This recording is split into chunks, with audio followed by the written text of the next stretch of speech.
सासरहून जाताना माहेरी जायची घाई असते, 2 दिवस बॅग आधीच भरलेली असते, पण माहेराहून जर निघायचं असेल तर पाय ओढतच नाही।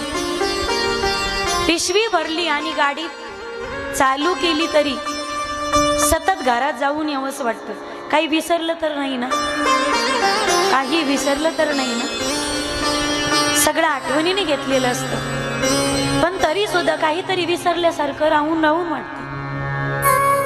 पण विडीला कळतच नाही, शरीराने चालली जरी सासरी पण मन मात्र माहेरच्या भिंतीतच गुंतत।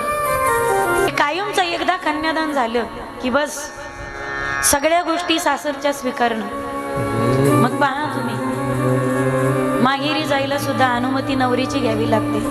बाळ येशील का ग 2 दिवस? आई ते बाहेरून आले ना, मी त्यांना विचारते बरं